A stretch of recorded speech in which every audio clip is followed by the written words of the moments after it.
Hi everyone, Steve. Welcome to another episode of the Audiophiles. Thank you so much for joining me today.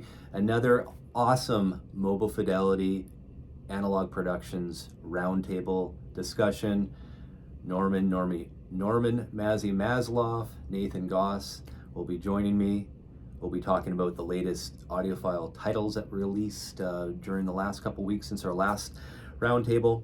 And if you're ever in Vancouver, check out the Hi-Fi Center here at 433 Carroll in lovely Vancouver, British Columbia. All of your high-end, high-fidelity needs, stereo equipment, speakers, you name it, we have it here. Check us out, 433 Carroll, downtown Vancouver. Let's get to the roundtable. We'll see you on the other side of the Audiophiles. Hi, everyone. Welcome to another episode of the Audiophile Roundtable. My wingman, Nathan Goss, and Norman, Mazzy, Maslov. Welcome, gentlemen. Hello. Nice to see you both. Yeah, happy. We haven't done one of these since before your American Thanksgiving, so hopefully everyone is all turkeyed out now. Yep, for sure. So we got a lot of catching up to do. I know Nathan was like, yeah, there's so much going on. I know it was the calm before the storm. I think the last roundtable that we had about really not much going on in terms of titles, and all of a sudden we get this tidal wave of different I guess releases for Mobile Fidelity, and of course the Marley UHQR made big news. So let's get started on that. Nathan, I think you want to start. You want to talk about new releases from some of these audiophile labels. Well, this dropped the Music Direct catalog, and there was a plethora of titles. I knew when we did this about a month ago, I knew that it was the calm before the storm. I knew with year end coming, I knew a bunch of titles were definitely going to be dropping, some of which we anticipated, and then some I think were definitely out of left field. So I don't think anyone was expecting the announcement of all the Joni Mitchell studio albums. I don't think too many people were expecting the Run DMC. There's 3 Run DMC titles, one of which is a reissue of Raising Hell, which is now going to be a super vinyl. So that may tick off a bunch of people that bought the limited edition 2000 or so when that hit 2 years ago. And then, of course, there's still several titles that we are still waiting on. So the last 2 Eagles one steps still have to drop. The entire Van Halen catalog that they announced like a year ago, we're still waiting on that. And then we have the Bruce Springsteen titles. So those kind of came out of nowhere. And then, of course, there's the super vinyl edition of the Whitney Houston, which I think is going to be a major hit, the Whitney self-titled album. First off, that's a great sounding album just in general. So I think that as a super vinyl release is going to knock it out of the park. I mean, that's the one that out of all the things that were announced, that to me is like the most exciting title for me personally, outside of maybe the ELO, the Out of the Blue, 33 RPM, one step, which there's been some back and forth whether or not that's still happening or not. So, I haven't heard anything contradictory to that. It is in the Music Direct catalog. So for right now, as far as we know, it's still slated for sometime in the next 10 years. So we'll see.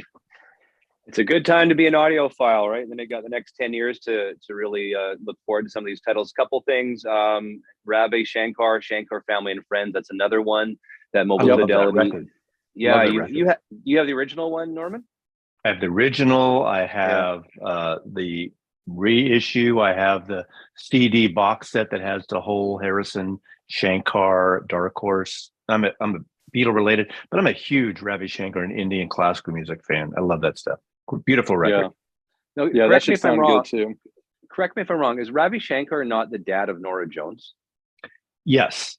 Yeah. He has 2 daughters, different mothers. Anushka Shankar. In fact, just since we're in this time period, 2 nights ago was the 20th anniversary of the Concert for George, a show that I attended. I saw your video. I saw your video on that the other day. Oh, good. Well, I attended that at the Royal Albert Hall. One of the best experiences of my life. Love that. So I watched it again. They actually showed it in theaters one night and everything. And Anushka orchestrates the Indian musicians and for a piece that Ravi wrote for George. And but they grew up separately. Nora Jones grew up in the States. Anushka was brought up with the Indian family and studied the sitar. So yes.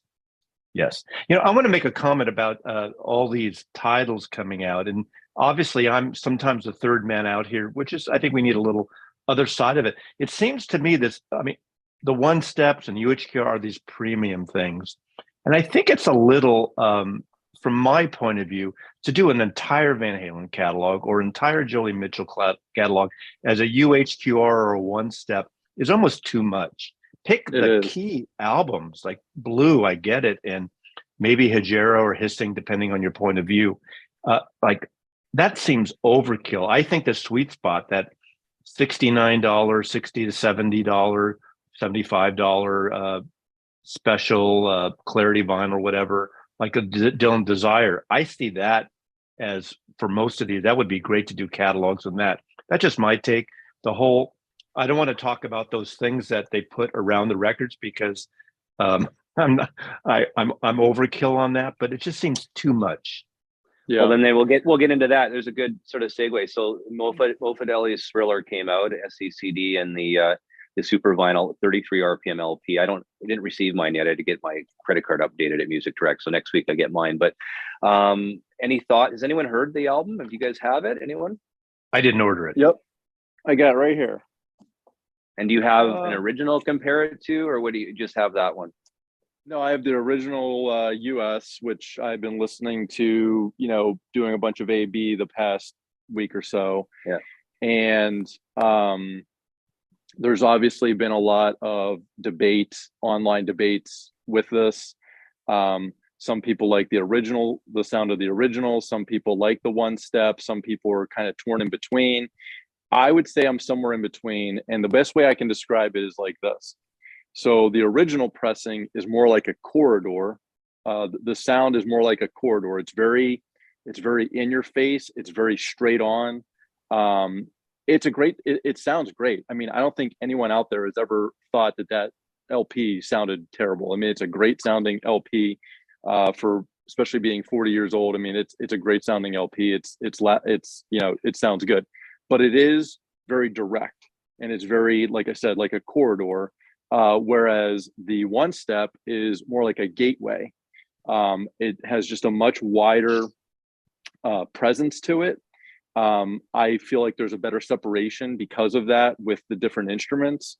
And here's the comment that I've been making is, because you're getting more separation of the instruments, in particular, a lot of like the rhythm guitar, a lot of like the chucking, and a lot of the stuff that's being added more as like a percussive piece or more like a funk rhythm. What is happening is, to me, the one step sounds more like a dance record, and the original pressing feels more like a pop record. So if you like, if your proclivity is more towards like that dance groove funk music, I think your ears are going to prefer the sound of the one step. But if you like that more like in your face, loud, booming kind of pop, that might be your preference. So I really want to hear it now based on your take, because I've heard a couple things like the opposite, where the original is get up and dance and move around the floor, where the new one is more of a audiophile, sit back and enjoy the immersive. That's what I've been hearing as well, or reading on the different forums. I mean, the MOFI one step is a little bit softer, especially on the Billie Jean. I mean, the Billie Jean at the very beginning, that iconic drum beat that they did, and really put a lot of effort into engineering that. It's a lot sharper on the Grundman mastered, which is 40 years old, than the MOFI one. Is that how you took it though, Nathan, or where are you at with that? So the problem is you have to level match. You have to get a dB meter out and get both of them sounding volume wise the same, because obviously louder is going to feel like it has more energy to it, right? And the original pressing has a hotter sound to it. So if you get the one step bumped up, level matched, which almost every Mobile Fidelity release, you almost always have to bump up the volume to get it to match any original pressing that I've ever come across. When you do that, the energy is there, but the difference is that it's a wider sound. The original is right direct. Everything feels like it's coming directly right in the middle of the mix. It's not a bad thing. It's just, to me, it's a preference thing, but you can feel more of like that funk groove. And when you feel that, to me, it brings about more of a dance, kind of a dance pattern or dance rhythms to it. Not that the album isn't a mixture of pop and dance. Like, I'm not trying to say that you're not going to get a little bit of both regardless of which one you get. All I'm saying is when you feel more of that in the mix, it sounds more like what a dance produced record sounds like. When I interviewed Bernie Grunman, of course, as the original mastering engineer on the original Thriller, and I think he probably recut that album. What did he even say? I think at one time, like, he's probably gone back to the tapes at least 150 times because being the most successful album of all time, he's had to do that. So I think he's gone back and cut that album 150 times using the tapes. Anyways, I asked him, I said, so what are your best sounding mastered albums you've ever been part of? And he said, Michael Jackson, Thriller, and Off the Wall were the two, and then of course Steely Dan's Asia. Those are the three that he's most proud of.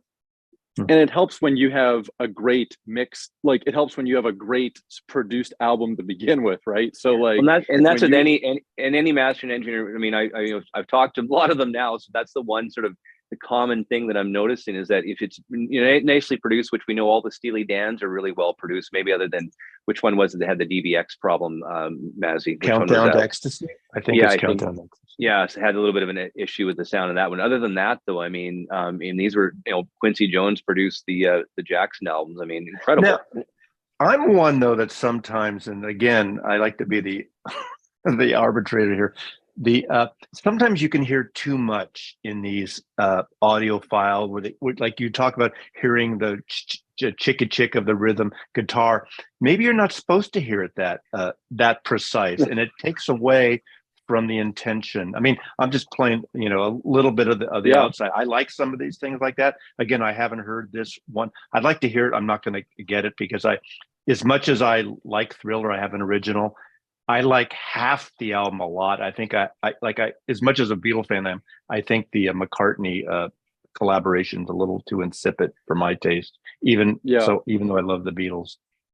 Well, I'm a lover, not a fighter. Yeah.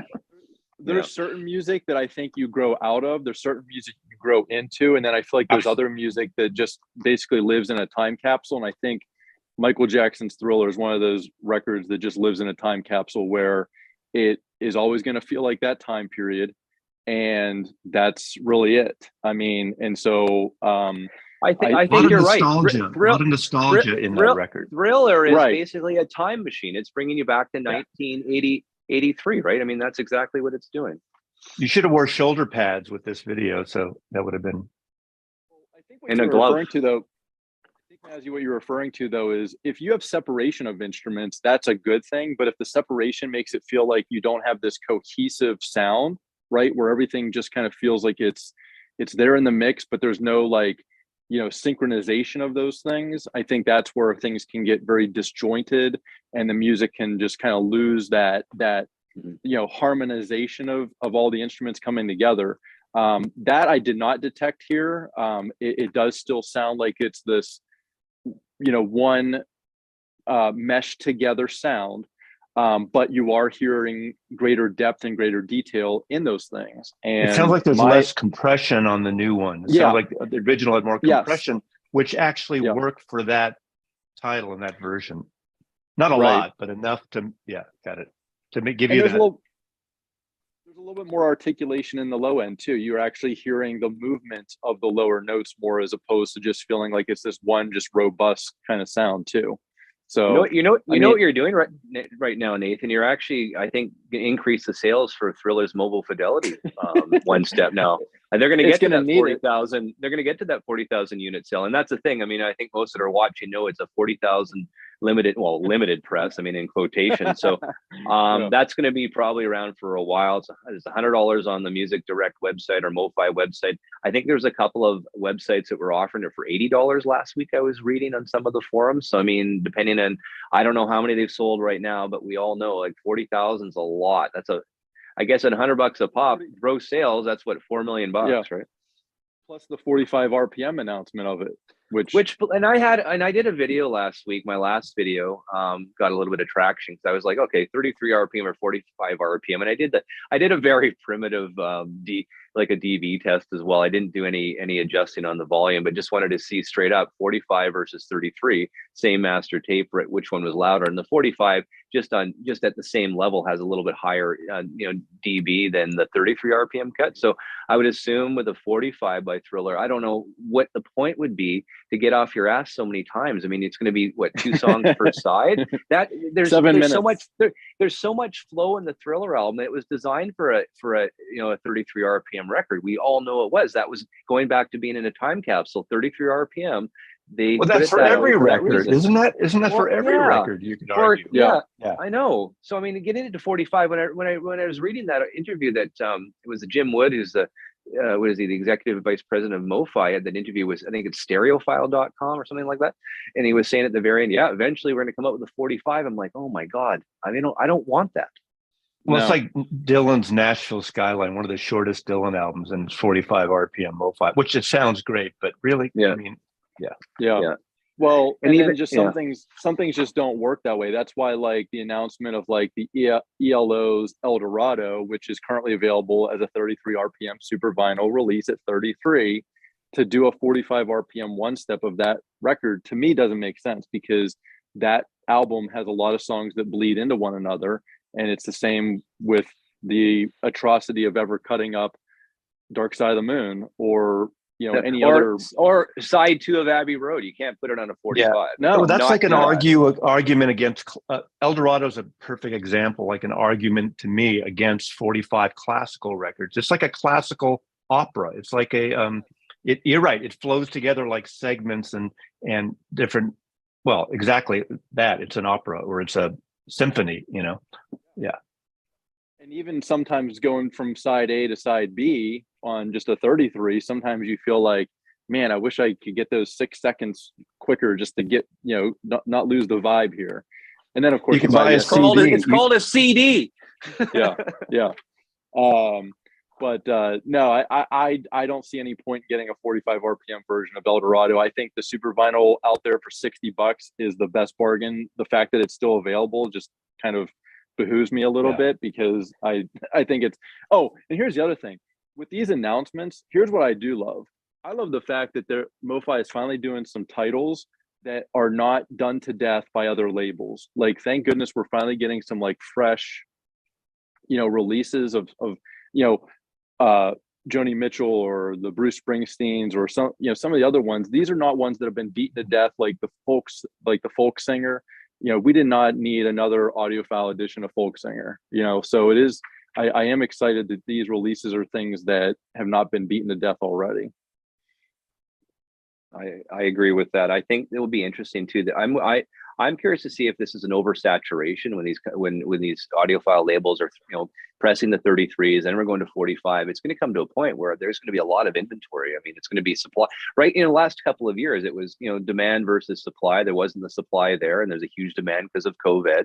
And I don't know if the numbers are still going to be there. I mean, if people are going to use that money, go to concerts instead, not buy as many albums as we get past this whole post-COVID sort of existence now. So I don't know. Some of these, you see some of these pre-orders, right, for some of these titles, Nathan, on the website. I don't even know if they'll ever get pressed. There's a possibility some of them get pressed. Here's an example. Remember a few weeks back, or a month or two ago, we were talking about the Cannonball Adderley MoFi.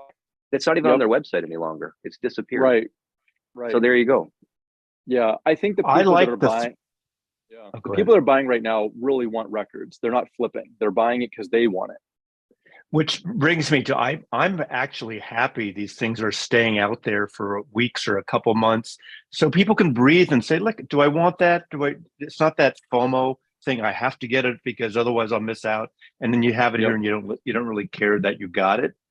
I think we're gonna soon talk about this UHQR. It was just that, it's gonna sell out. Let's talk about that right now. I mean, I think a lot of this has been the fear of missing out, the FOMO, as Norman was saying. I think we've experienced that a lot over the past couple of years.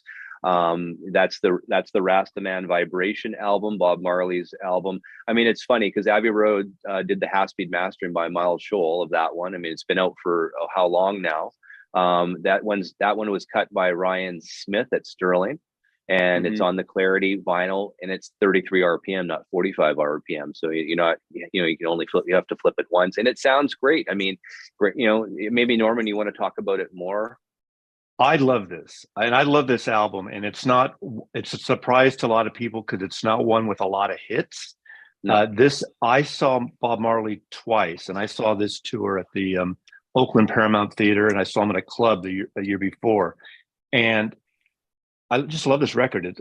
Side 2 is very political and really wonderful. I think it sounds amazing. Does it need the Clarity vinyl? I'm one that thinks that's an unnecessary thing if it's pressed right. But I think Chad and Acoustic Sounds at Analogue Productions did a fantastic job with this. So fantastic for me. I'm not going to show this thing it came in because I think, that is tucked away to the recycling department. But right here, this is brilliant album. They did a lovely job. I did make a point on the video I showed it that I thought the card was a little thin, but someone from Acoustic Sounds and Love Productions actually responded and said they did testing and stuff. And because of the textured rattan or whatever, and the embossment, they had to use this. So I give them credit for that. They did a beautiful job. So I highly praise this. $125 praise. I think this without that other expenditure or attachment for a $75 or $70 would have been the ideal sweet spot. And then I would get maybe all of them if it was that. I think they might do. The rumor is Exodus next. We don't know. Let's talk about that then. So I mean, obviously there was 3,500 that came out. People wanted to grab it. I mean, Chad came out in his video and said, one of those things you better buy now. It's going to sell, pretty quick. It took about a week after his announcement to sell it, I believe. And I did talk to Chad, and he was really happy. This is just before Thanksgiving. He was really pleased with the results of the sales. And I think it's wonderful. Like I think people were dumping on Chad, and this is where I'm going to defend him. He probably shouldn't have said in hours, buy now or forget it. But you know what? He's trying to sell records. I mean, the guy's in the record selling. I know, but people on the forums were teasing that part of it. But I think a week or two is perfect. I did hear though that some people are having problems because the 500 of these were sent to the estate of the Marley that sold them directly. 3,000 were through Chad. And there's a lot of people who ordered them through Marley that haven't gotten them. They're not getting responses. So I don't know what's happening there. If they oversold, we don't know that. And that's no fault of Acoustic Sounds, but I hope people get it. This is a fantastic record. And I'm happy I got it. I think it's too much money for it. But I understand what goes into these things. I'm not naive about that, but this is great. I love it. So on the aftermarket, if you go into Discogs and you look up that actual album, I think it's selling for anywhere from $400 to $600 right now. Ridiculous. Again, I don't know if it's actually sold. I know that's what it's listed for. There's a big difference between what it's sold for and what it's listed for. But I think even on eBay, I think I've seen them for $400 or so. So yeah. So going back, I mean, the next Marley, I think obviously they sold out. They're probably going to go back to the estate and work out a deal for another pressing. I would assume 3,500 again. I bet you it's going to be Exodus and Catch a Fire. I think those are the big. Well, Chad did say, remember, that there's two things coming that are smaller things. So this is one. Yeah. What's the other one? I assume that's Exodus. I don't know, but I don't know if I was reading which forum, but there were, the sleuths that look at the catalog numbers on the spine and stuff, and apparently there's room for two more. I don't know. That stuff I have no hair because of that. I have to worry about that stuff, but apparently there's room for two more. Not that it matters in sequence what the numbers are. Getting back to, I actually just a thought. Do you have the Randy Travis MOFI album by chance, Nathan, available right now? Do you have it? Can you grab it for me? I wanted to talk about that quickly. Grab that. Okay. And we'll, thank you. No, so I think it's going to be Exodus or Catch a Fire. I think those are going to be the two that will come out. Because we know it's a no-brainer. They could probably, instead of doing 3,500, especially in Exodus, they could probably do 5,000 and sell out. But I think they're limited because of the pre-license so far, at least. Yeah. Okay. Well, exactly. Yeah. So Nathan I have the Randy Travis one as well. So MOFI, and this is a super nerdy thing that I noticed. So the Whitney Houston catalog number is MFSV, which means Mobile Fidelity Super Vinyl, right? So if you go to the Randy Travis on the side of the spine, what does it say for the acronym there? the MFSV. Yeah, so it's MFSV, but mine isn't super vinyl. Yours isn't super vinyl either. It's not a super vinyl pressing. But any other ones that have that catalog, I know I have the which one came out? The ELO, which is super vinyl. It says MFSV on the spine. Well, and mine also came with the incorrect hype sticker that said Analogue. There you go. So that's we're really being nerds here. But again, that's not super vinyl. But it has you guys are being nerd. You guys are being nerd. Leave me out of this. It's the music, stupid. This is fantastic. This is really good, though. This is really good. I know that. I have a CD of that. I don't have it on. Yeah. I mean, if you want an emotional roller coaster in terms of his voice and overall acoustics of that album, I mean, sit there for 35 minutes and listen to that in silence, and you'll walk away pretty emotional. I know Randy Travis is going through a lot health wise these days and not doing well, and obviously it's not a good time in the Travis family. So I mean, it's nice to see that album's done well. It's a great album. It's my favorite Randy Travis. But yeah, that's a nerdy thing. MFSB, I mean, super vinyl is what I think, and that definitely wasn't an SV title. So I don't know. Nerdy stuff, nothing to do with Norman, but I thought that was interesting. And then when you just grab the album, we were just mentioning it. I think that Exodus and Catch a Fire will possibly the next two Marley UHQRs that will possibly come out, depending on licensing. 3,500 was the Rastaman. Maybe we see 5,000 for Exodus, or maybe we see 5,000 for Catch a Fire. I don't know. And it can correct the sins of those god awful Abbey Road half-speed masters of the Bob Marleys, because those are dreadful. Yeah. So I'm not a fan. Yeah. No. Yeah. Well, yeah, I haven't really read much. I mean, I do have the half-speed mastered of the Rastaman Vibration by Abbey Road that Miles Scholl. I might not even go there, because I have all but one, I think, except for this one and one other UK copies, are pretty close to 70s copies. So I'm kind of set there. I love those records. They sound good. Chris Blackwell did a great production on them, and they're the UK pressing. So I wonder though too, and this is another food for thought. Now, you mentioned, Norman, about the Clarity vinyl and the super vinyl from MOFI.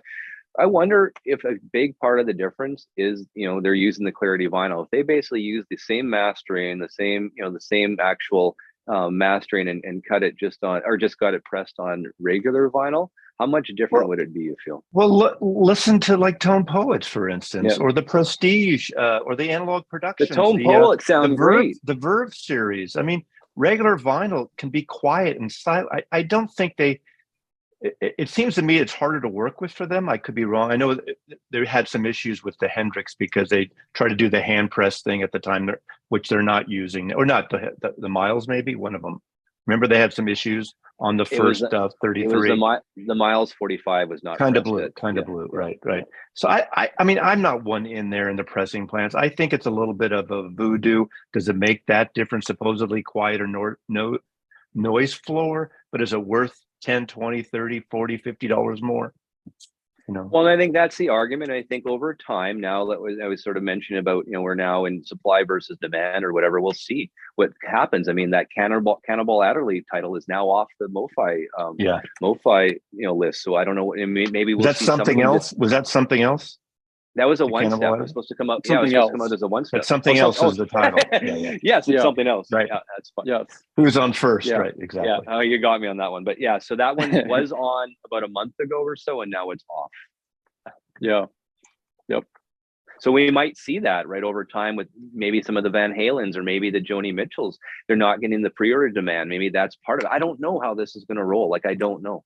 I think we, as consumers, the last couple of years, we were part of that FOMO thing. We really jumped. We would read about, oh my God, the Eagles is coming out with a one step. We got to grab that one. And this is obviously before the whole DSD debacle. So I mean, I think the first two Eagles, even the Muddy Waters, did really well. And I don't think they would have done as well if that news had come out, prior. Yeah, I agree. And it's also too like some of these, they obviously, now that the whole DSD thing is out of the bag, right? So going back and like reissuing all of the Miles Davises as super vinyl titles, and some of those are going to get the one-step treatment from what we understand. People aren't fussing about that as much as they previously maybe would have. So I think I don't know if that's going to happen. I mean, I think it's going to be interesting going into 2023 or a month out. We'll see what demand is like at this point. I mean, it took them a week to sell 3,500 records during COVID. That 3,500 would have been sold out in one day. We know that. Oh, everybody was home doing almost nothing for every day, every single day for months, for a year. Yeah. And you wanted to play records. You wanted to update your gear. You wanted to watch YouTube videos like this. Yeah. Now. Yeah. My subscriber rate, it went up. I made a lot more, and it really went up during the lockdown. Yeah. Well, I started my channel during that too, and I've seen obviously a substantial increase, and I appreciate everyone that's following my channel as well and Norman's channel, and I really appreciate that. It's really been a lot of fun to do, and met a lot of amazing people like yourself by just doing this. So it's been great. So no, I don't know. 2023 with all the titles from music, the Music Direct catalog. I mean, we got more UHQR stuff coming. I mean, we've got the Steely Dan. Asia is going to come out sometime in 2023, I guess, at this point. So that's another one, Norman. Asia, I mean, 45 RPM cut. What do you think the flow will be like on that album? Oh, God, 45. I go back because I have all the Steely Dan albums. Like, that's why I asked this. I know. Because I worked for ABC 77 to 79 until MCA, and I love that stuff. And I listened to them for a while. The only one that I pre-ordered was Asia, just because. Same with me. Yeah, and I keep thinking that I'm going to cancel that order. I might just get it, but I just realized I'll get it. I'll listen to it. It'll probably sound fantastic. And then when I'm home months later, years later, back in the next decade, as I'm in my walker and playing around, am I going to want to pull that record out and play it instead of my 33 original record? So there. I don't know.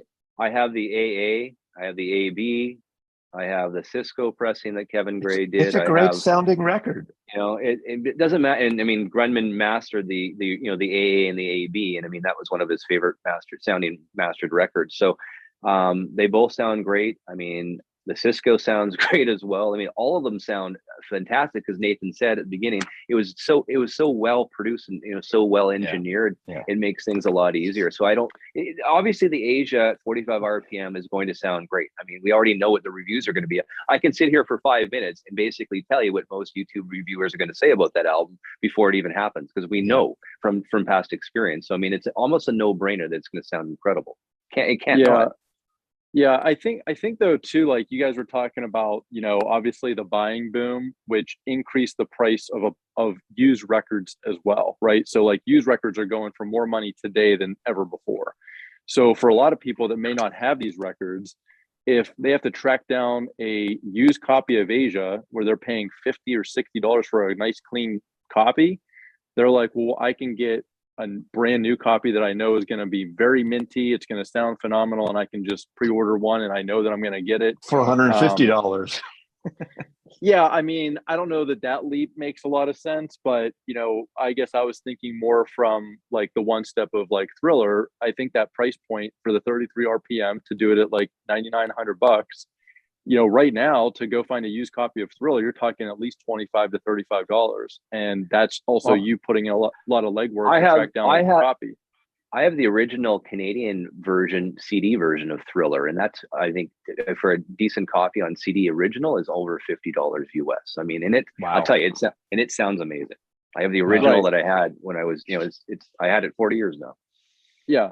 And if you go back just 10, 15 years ago, you could buy all of these records in a bargain bin for like $5. So, that's the thing too. I mean, there's no bargains out there any longer. No one's finding bargain records. Like, it just doesn't happen any longer, because Discogs, any smart record shop owner is going to go to Discogs and figure out what to price these things for. I mean, you have to be lucky. You have to be lucky, but you have to put the work in. I know a couple of people who do the the estate sales and those kind of stuff. There's a guy that reached out to me recently that lives in the vicinity up here, and he was saying, I got this collection. I'm 77 years old, and I said, like, I don't really buy records. He goes, but I watch you on YouTube, and I love that you love music.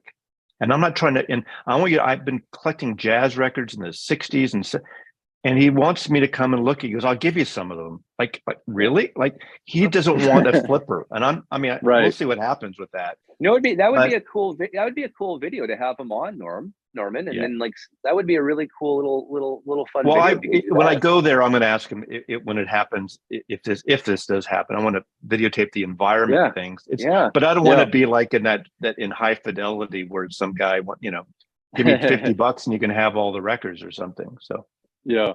we'll see. Can we show some other records soon? Like there's some great stuff. Okay, so let's get going then. RSD was Record Store Day was last Friday, Black Friday. Let's go. Let's show some stuff. Norman's pumped. Okay, I'm going to show two just because I love these, and it's not just because I did. And by the way, interview. you're copying my hairstyle today. I noticed too. Well, I had it before you, my guess. I did a really good chat with Zev Feldman. If you know Zev Feldman, he has his new moniker, Jazz Detective, and he's the one who does work occasionally with Resonance, and he's done some stuff for Blue Note projects, and he finds these old tapes and stuff. Now, these aren't exactly audiophile, but these sound really, really good. And these are the two Ahmad Jamal records on Record Store Day. They're from one's a 63 to 64 Penthouse and one's 65, 66 Penthouse, not to be confused with the men's magazine, although there was a bar in the hotel. These are Seattle recordings. The Penthouse was a jazz club that no longer exists in Seattle. And they used to do these weekly live broadcasts on the local FM radio station. So they're basically really well recorded mono, in this case mono, beautiful sounding records. Now you can't compare them to maybe a Blue Note, cut, but these are, I believe these are Bernie Grunman cuts. They're 2 records each. They have a beautiful, massive book. In a year, they're going to do the 65, 66, I believe, or 66, 67, one more volume of Record Store Day. If you like Ahmad Jamal, they're very accessible. It's a trio and a quartet. I think it's actually the trios all along, and just great piano playing and really good sounding records. And I'm a big fan. Get a chance to watch that conversation with Zev. What the sweetest guy. And he really digs in and puts everything into the, that's the Penthouse Theater or in Seattle. And the books alone, okay, these sold for $50, $49, but they have these huge books. So you think 2 record set, $50, what you can do for the price point. Now, $50 is a lot for some people to spend. I get that. $100 for both of them is a lot, but still, compared to I shouldn't compare it to Marley, but for $125, you get 4 records here. And I guess it's about the music, different things, and you don't need the extraneous packaging in my case. But this tells the whole history of these recordings and the tapes. They are digital masters, but they sound excellent. So I'm assuming it's copies? 5,000 of each. Oh, nice. Okay. And it's I think they're available. I think you can get them around. I don't think they really. I think we're beyond, for the most part, with few exceptions, Record Store Day titles going for a lot. If you can take a breath, wait a week, you can find them for regular prices. RTI press those, I assume too. I think Zev does RTI for those pressings. I think so. Yeah, I don't have the hype sticker anymore. No, it should say on the hype. Yeah, because I know with some I don't have his, the hype. I don't save my hype stickers. His Bill Evans he did last Record Store Day was all I think press at RTI. He's there was one controversy because one of the, not every recording is great sounding, and one they're archival recordings, so it's about the performance. Some of them are really wonderful.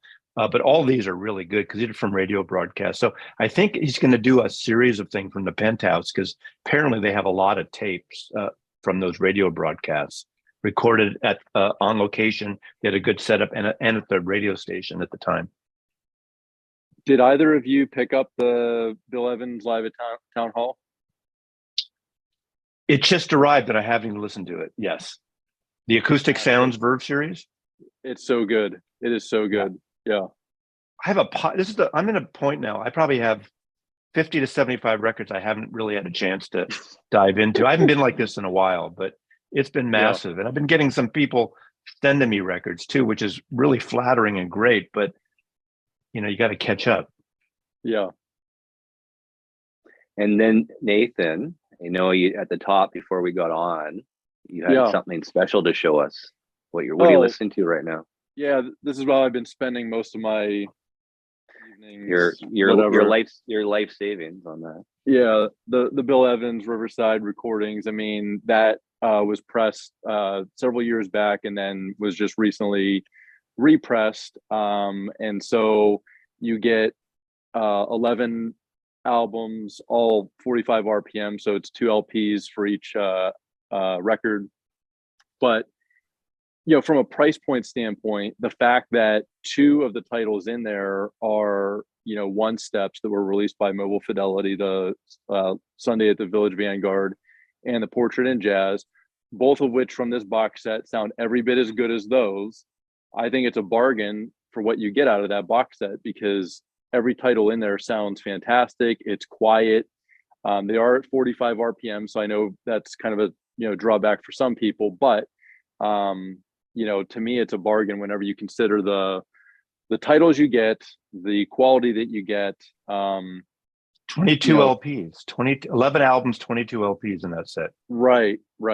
Yeah. So it's a hefty sucker, but think about this. You don't even need a gym membership or any weights. Basically, all you need to do is lift your Bill Evans box, put it on your record player, and then come back every 7 minutes to flip it over because it's 45 RPM. So you're getting cardio plus you're getting strength building as well. So I think for $900, it's like an all-in-one. You can't go wrong with the Bill Evans box.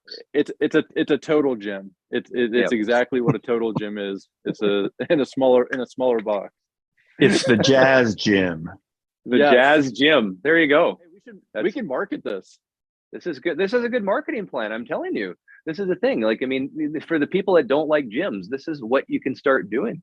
You're getting the cardio. You're getting the strength. You got to lift these blocks. I don't like gyms. I don't like gyms. How much does that thing weigh? So that's a good 20 pounds maybe? More. 15 pounds. I think it's 15 pounds. Oh, really? So 15-pound curls. That's not bad for most people. I don't know. Yeah.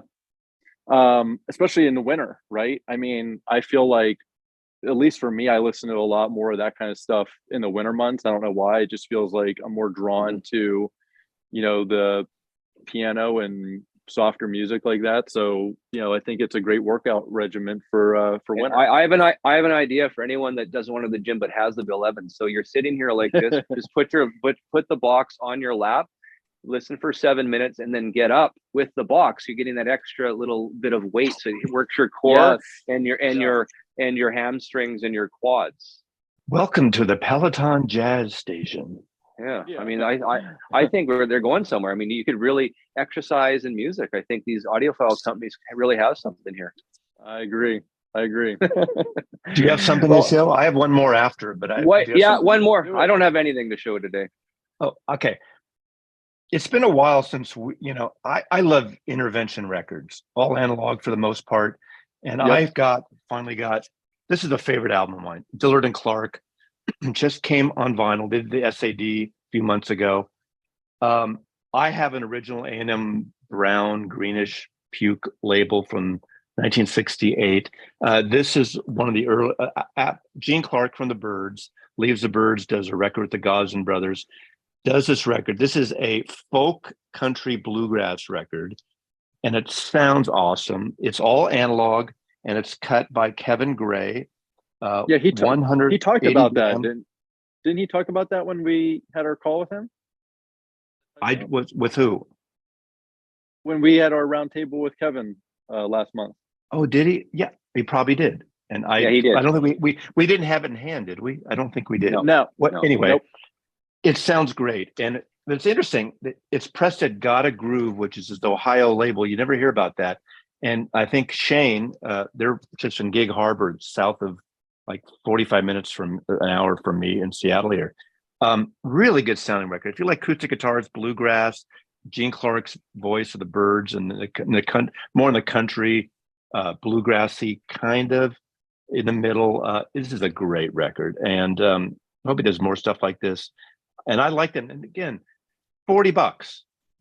Great Stoughton-like cover. I don't know if it is Stoughton, but it's close enough. I mean, like everything you know.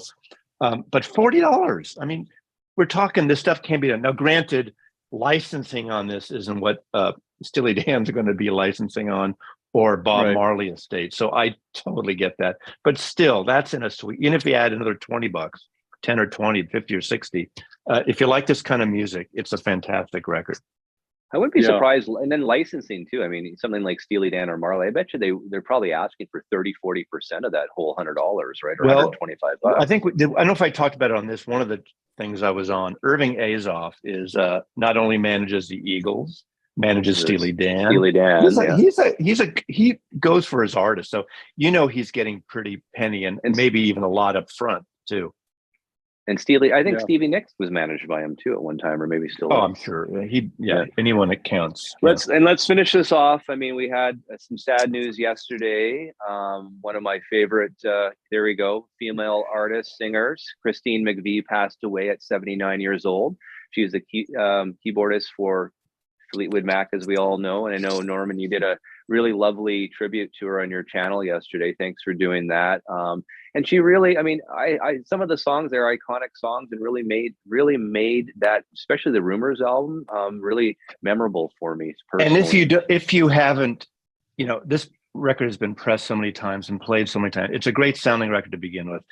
But if you do love this record, you owe it to yourself. It comes back in print every few years in terms of the 45 Kevin Gray, Steve Hoffman master. It's the fantastic record. And for you people who do Discogs, the promo I got before that album came out was the 12-inch 45 RPM of Go Your Own Way in Silver Springs. This is one of the best sounding records in my collection. If you know the drums on Go Your Own Way, oh my God, blast this 45 sucker. Yeah. And it's got a stereo and mono 12-inch. It goes for a lot now, I think. Grab it if you ever see it. And going back to Rumors, I mean, if you listen to Mick Fleetwood and his drumming on that Rumors album, then it really sort of tune into his drumming, listen just closely to his drumming. Not to say he's an underrated drummer, clearly he wasn't, but I think it's incredible to see what he did for that band and on that album. I mean, incredible drumming on that album. Yeah. It's a perfect 10 in my opinion. I could probably talk for a whole year just on the masterfulness of that album alone. I mean, it's like you could write a dissertation just on that album. Well, what happened? They wore out the master tape, right? They actually had to take certain sections of the song or the percussions or whatever, and then put it onto a different tape to actually have the final master. I saw that. I think it was the Classic Albums video that they had about the Rumors, and something like that happened because they had used the tape so much during the production of Rumors. Well, and also that's probably got the highest. At the time, it's one of the most expensive albums ever recorded at that time. Yeah. And I think half of that went to, and this is no joke, the cost of cocaine in Sausalito at the record plant. That was just one drug-filled recording session in Sausalito. Wow. Well, gentlemen, can we say that on the air here? Are people allowed to talk about drugs here? I'm not condoning it. Kids, don't do it at home. Well, there's a new movie. I saw a trailer. There's a new movie coming out called Cocaine Bear. So if everyone, guys, go to YouTube and go Cocaine Bear. It's like this comedy, a sort of horror comedy about a bear. I guess cocaine falls from an airplane, and some bear actually starts eating or ingesting the cocaine and goes on a killing spree. Wow. Cocaine Bear, directed by Elizabeth Banks. So you got to check this out. Guys, until next time, thank you again. This has been wonderful. Appreciate it. Norm, thank you so much. Nathan, thank you so much. We'll see you again, guys. Talk to you soon. All right. Thank you. Talk to you Bye-bye. soon.